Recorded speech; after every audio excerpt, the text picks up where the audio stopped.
El átomo, sin ningún tipo de duda, uno de los conceptos científicos más importantes y que más dolores de cabeza ha traído a los científicos desde la antigüedad. Se ha pasado de considerarlo la unidad básica de la materia a descubrir que está compuesto por multitud de partículas subatómicas aún más pequeñas. Pese a todo, pese a la complejidad de este concepto, a día de hoy ya se ha conseguido fotografiar un átomo con diferentes técnicas, obteniendo las imágenes que veis en pantalla. Pese a todo, surge una pregunta: ¿es realmente posible ver un átomo? Y de ser así, ¿cuáles son estas técnicas que te permiten verlo?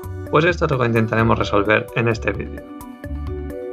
Como hemos dicho, ya en la antigüedad, en la antigua Grecia, Leucipo y Demócrito introdujeron el concepto de átomo argumentando que toda la materia puede ser dividida en partes más pequeñas hasta llegar a un límite indivisible, al que le dieron el nombre precisamente de átomo. Pasaron muchos siglos hasta que Dalton, en su modelo atómico, continuó trabajando en este concepto.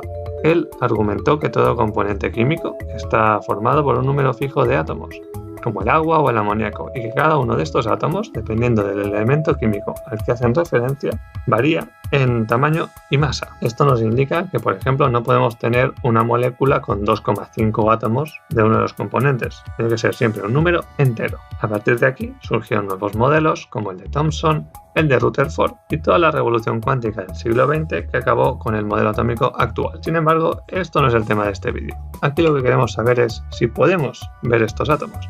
Así que si te interesa, no te vayas de aquí porque este es el vídeo en el que vas a tener tu respuesta. ¡Vamos con ello! Bueno, la primera pregunta que tenemos que abordar para saber si podemos ver átomos es saber cuánto miden, qué tamaño tienen. Bueno, pues esto depende de dónde estemos en la tabla periódica.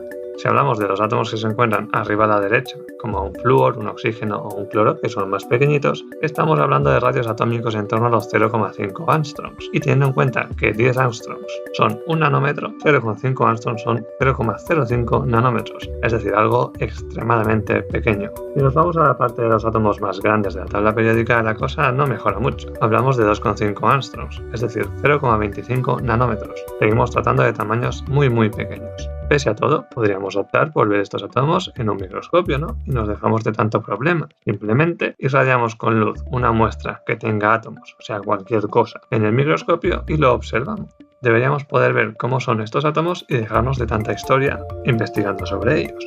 Sin embargo, hay un problema que viene dado con esta fórmula, donde la D indica el límite de resolución de la microscopía óptica.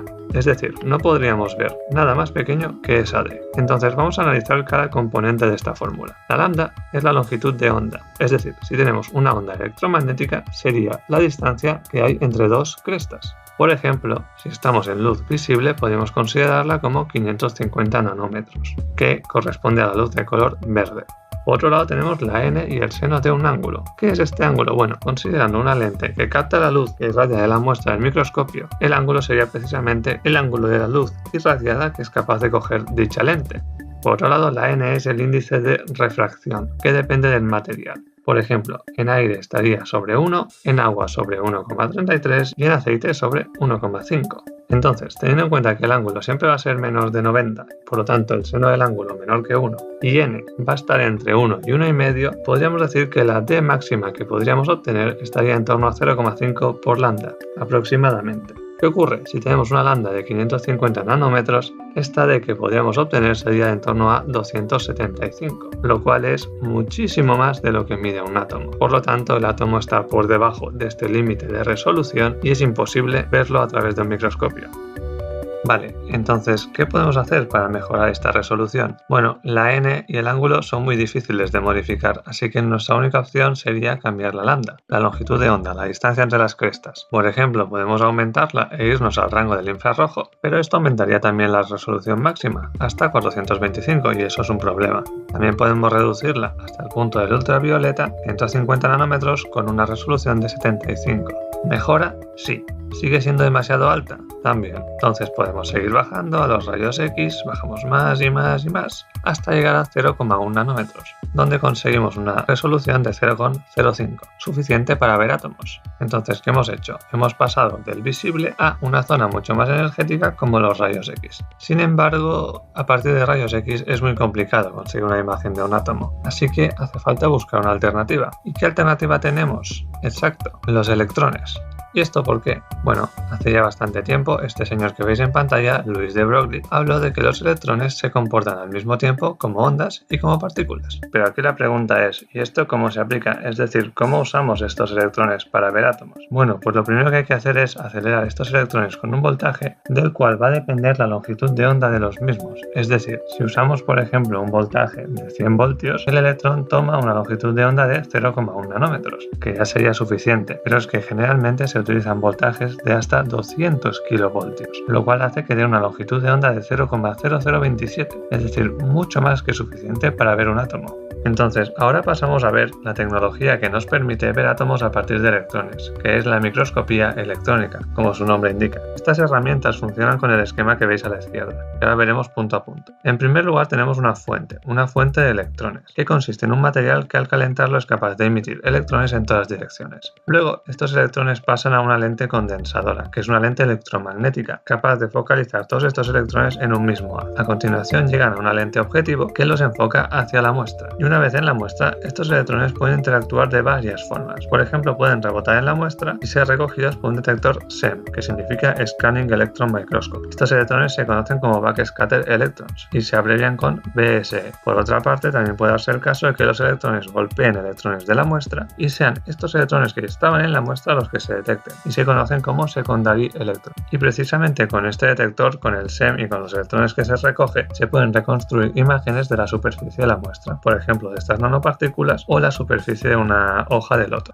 Por otra parte, estos electrones, que son muy energéticos, también pueden traspasar la muestra, en cuyo caso son detectados por un detector de TEM, Transmission Electron Microscope, que se encuentra debajo de la muestra. Y estos, al traspasar la muestra, tienen información no solo de la superficie, sino que también del interior del material. Es decir, que podemos obtener imágenes que nos muestren, por ejemplo, los planos cristalinos de un material, separados por distancias tan pequeñas como 1,5 nanómetros. Y también, si usamos un microscopio muy potente, podemos llegar a obtener lo que estábamos buscando, las imágenes de átomos, donde por ejemplo en el primer caso se ven átomos de paladio en un nanoclúster y en el segundo átomos de grafeno formando hexágonos. Entonces, volvamos a la pregunta del principio. ¿Es posible ver un átomo? Pues depende de lo que entendamos por ver. Si entendemos ver como la formación de una imagen en nuestra retina a partir de luz visible, sabemos que no y que está limitada por la fórmula del límite de difracción. Por otra parte, si consideramos válido el hecho de ver como la formación de una imagen con un ordenador a partir de datos de electrones, entonces sí, con electrones que pueden atravesar la muestra y ser detectados por un TEM, podemos llegar a formar imágenes donde se ven átomos de grafeno, paladio y otros. Así que eso queda a la opinión de cada uno, si se puede ver o no ver un átomo. En fin, pues con eso estamos por el vídeo de hoy. Espero que os haya gustado, no dudéis en suscribiros, darle a like. Espera un momento. Al principio del vídeo había otras imágenes, ¿no? Como esta, o estas otras, donde parece que estas formas que se observan no son muy naturales, ¿no? ¿O es que acaso se puede manipular un átomo? ¿O existen otras formas de verlo? Si os interesa saber esto, no dudéis en atender en el próximo vídeo porque os vais a quedar muy sorprendidos.